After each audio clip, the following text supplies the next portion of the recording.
बिस्मिल्लाहिर्रहमानिर्रहीम।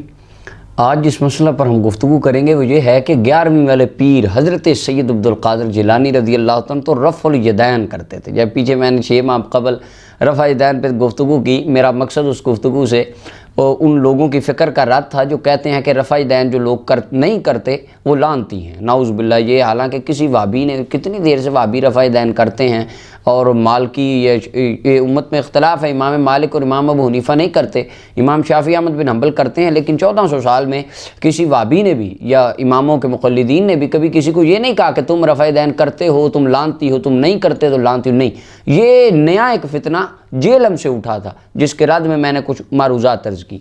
अब उसके जवाब में उन्होंने कहा जी 11वीं वाले पीर रफ़-उल-यदाइन करते थे, सुन्नियों के पीर। वो कहते हैं, उन्होंने कहा जी आप गुनियतुत तालिबीन, मेरे हाथ में गुनियतुत तालिबीन गौस पाक सरकार की किताब, कहते हैं जी आप इस किताब में से बताएं कि गौस पाक नमाज कैसे पढ़ते थे। मैंने कहा जी आप गौस पाक को मानते हैं? उनका बेशक, उनसे बड़ा तो अल्लाह का वली कोई नहीं था, वलियों के इमाम थे, वलियों के बादशाह थे। मैंने कहा जी जो उनकी किताब में नमाज लिखी है आप उसको मानते हैं? उनका बेशक, हम तो पढ़ते ही वो हैं, हम तो रफ़-उल-यदाइन करके नमाज पढ़ते हैं। तो यानी उनका एतकाद इस बात पे पूरा है कि गौस पाक की किताब में जो बातें लिखी हैं वो ठीक हैं, उनकी जो नमाज थी वो भी ठीक थी। अब देखिए अल्लाह ताला कुरान करीम में इरशाद फरमाते हैं, अफ़तुमिनूना बिबादिल किताबि व तकफ़ुरूना बिबाद। यहूदियों की निशानी बयान करते अल्लाह फरमाता है कि ये जो यहूदी थे, जब कुरान आया तो जो बातें इनके मवाफ़िक थी, इनके फ़िरके की थी, इनकी जमात की थी, कुरान की वो बातें मान लेते थे, और जो उनके फ़िरके के ख़िलाफ़ थी कहते थे हम तो मानते नहीं, ये तो ठीक ही नहीं है, ये दुरुस्त ही नहीं, कुरान का इनकार कर देते थे। क्यों? क्योंकि कुरान उनके फ़िरके के ख़िलाफ़ था। अब देखिए, अब गौस पाक की एक बात जो उनके फ़िरके के मुताबिक थी कि 11वीं वाले पीर तो रफ़-उल-यदाइन करते थे, हम भी करते हैं, अब आप क्या बाकी गौस पाक की बातों को मानते हैं? ये मेरे पास गुनियतुत तालिबीन है।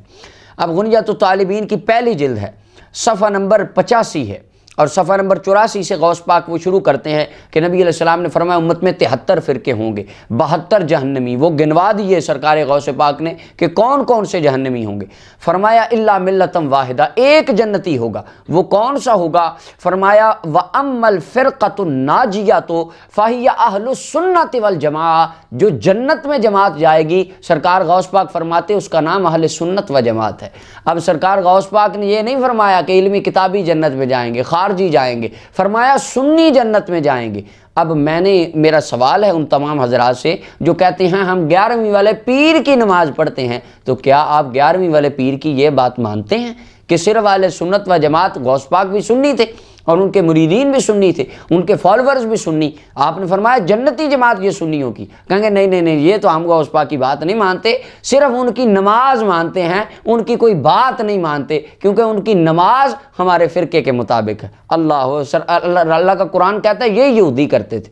अब इसके आगे हज़रत गौस पाक फरमाते हैं, पहली जिल्द सफ़ा नंबर 80, फ़अलल मुअमिनी इत्तिबाउ सुन्नति वल जमाअ, मोमिन पर लाजिम है कि वो अहले सुन्नत व जमात की इत्तिबा करे, अहले सुन्नत व जमात को फॉलो करे, अहले सुन्नत व जमात की पैरवी करे, क्योंकि ये वो ग्रोह है जो अल्लाह के वलियों का ग्रोह है और जन्नत में जाने वाला है। अब ये इस बात को कोई इल्मी किताबी या कोई खारजी मानेगा? कहेंगे नहीं नहीं हम नहीं मानते। अब इसके आगे हज़रत गौस पाक की यही किताब गुनियतुत तालिबीन दूसरी जिल्द है, सफ़ा नंबर 16 है। इसके ऊपर फरमाते हैं लिअन्न नबी सल्लल्लाहु अलैहि वसल्लम रकात, नबी अलैहिस्सलाम रमज़ान में 20 तरावियाँ पढ़ते थे। अब इल्मी किताबी और तमाम खारजी पढ़ते हैं 8 तरावियाँ। नहीं जी हम तो रफ़-उल-यदाइन करेंगे गौस पाक का। आप गौस पाक का रफ़-उल-यदाइन तो करते हैं, गौस पाक की तरावियाँ भी पढ़ते हैं कि नहीं पढ़ते? कि सिर्फ रफ़-उल-यदाइन करना है गौस पाक का, क्योंकि वो आपके फ़िरके के मुताबिक है।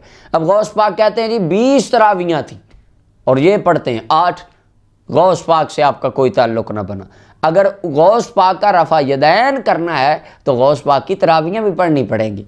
और इसके आगे और फिर वो इल्मी किताबी एक जगह कहने लगा गौस पाक ने अपनी किताब में कहीं लिखा है कि मैं इमाम मोहम्मद बिन हंबल का मुक़ल्लिद हूँ?